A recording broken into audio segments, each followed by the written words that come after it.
You know, I did decide to amputate your leg. my leg for it. I Yes, wish you had. you were begging me to. She was like, "Oh, just do it. It's taking forever. Method it." Yeah.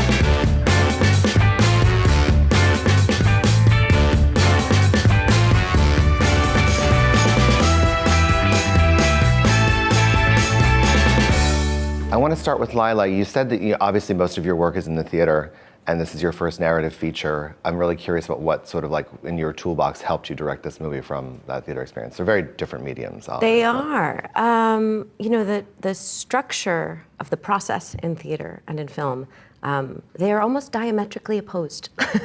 They could not be more different. But for me, one of the most joyful discoveries of first-time filmmaking has been how deeply aligned the core impulses are. The centrality of the conversation with the actors, the primacy of visual composition, the basic fundamental storytelling impulse. They feel deeply aligned to me. So in that way, that was a joyful discovery. That's amazing. Jennifer, Justine, has anyone ever asked you why the company is called Excellent Cadaver? That was something I wrote on my notebook today. We get asked that a lot. Okay. Would you mind explaining? They've murdered people. It's Hollywood. Simple. Yeah. It is an old mafia term for a hit on a major celebrity. You thought I was lying? No, it's totally She told lying. me. She's The most grotesque possible hit. Okay. Yeah. That's I also incredible. just liked the two words together. So why this? Why this story, and how did it come to you? It came to me through my producing partner over here, and I read it. I wasn't reading anything at the time. I was taking a few years off. I read it, and there was just something that just gave me a gut reaction, not just to make it, but to make it. There was like an immediacy, like we need to make it now. And I would say the immediacy probably came after I met Lila. And we had a dinner, and I thought she was brilliant, and everything that she had to say about the project just made me extremely excited to work with her and to watch her break this open and remake it. Absolutely. You guys have such great chemistry. How did you get Brian involved? It was all Lila. Everything, Another mafia every hitter. brilliant idea is Lila. She told me that Brian was her first choice, and I was already in the middle of watching Atlanta, and I just was a huge fan of his work. And then when I met him and realized how different he is, I realized that he's like just a Christian Bale chameleon. And then beyond that, I mean, it's the chemistry that can't be faked. I mean, we like each other or whatever. We really got along immediately and just broke each other open in the best possible way.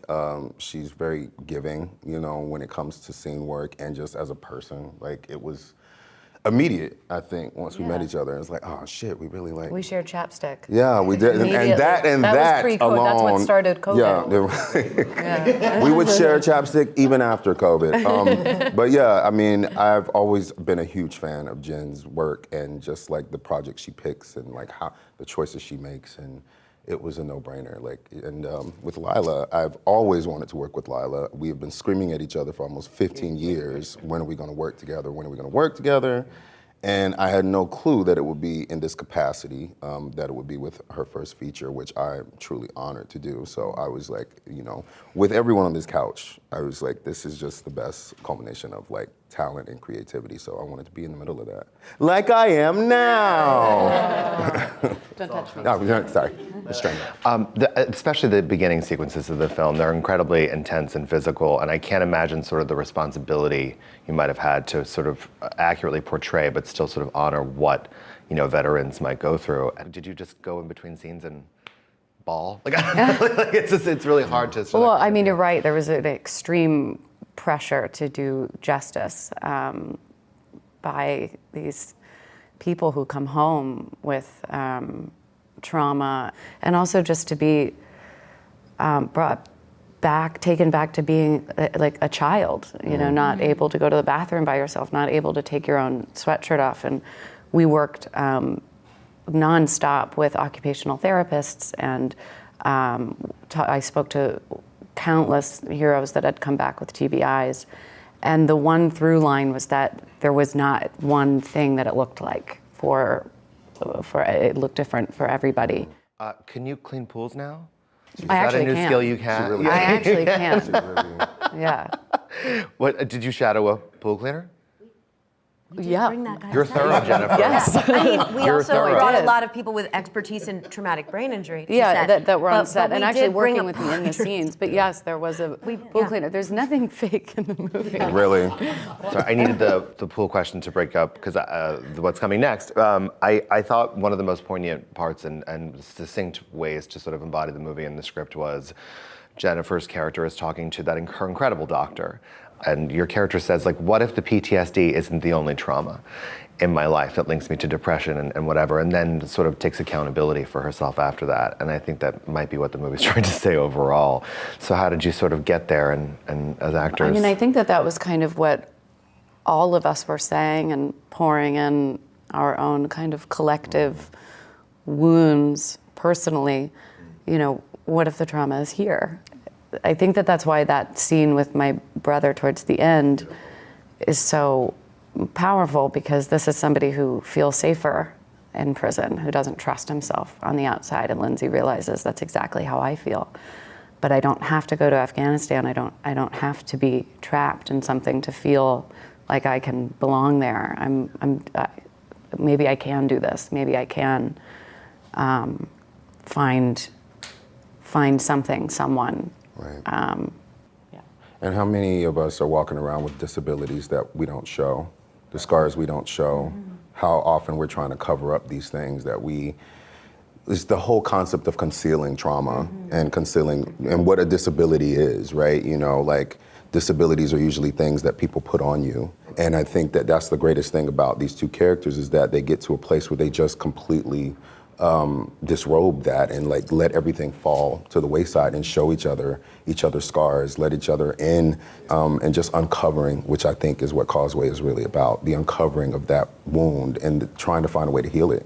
For sure, and for you, quite literally. I mean, your character was an amputee, and was that there's an amazing scene with you guys at a pool hanging out, and it's a beautifully vulnerable moment for your character. Was that CG? Was there like a thing on, or how did? No, what's we the did movie magic work. behind You know, it? I did spend a lot of time with the brace on my leg to make sure that I got the walk right. And the funniest thing, not the funniest thing, but most people who have lost a limb are so well functioning that you don't, that's the whole point, is that it's another extension of themselves. They don't want to be treated as if though they've lost this. And so with James, I wanted to make sure that he, was just regular, like to make sure that he could move, like he can do the same things, move the same way. But I don't think that he had really given himself the opportunity to try things like getting into water because of the self-conscious thing that happens, because of what it's like.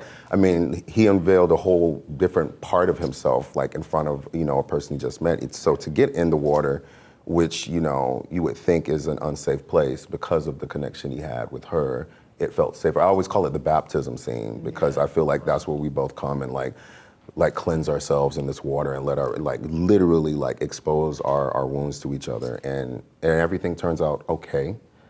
For the most part. Do you think these two wind up as roomies in New Orleans? Oh man. Yeah. It wasn't until I watched it the other night that I was actually rooting for it. I was like, oh man, I don't know. I'm rooting for it, but unfortunately, I don't think it would work out. I think we try, but Lindsay's too, she's too scarred. I was She'll just fuck hoping it for up. home. I was hoping that both of them in some way just found home.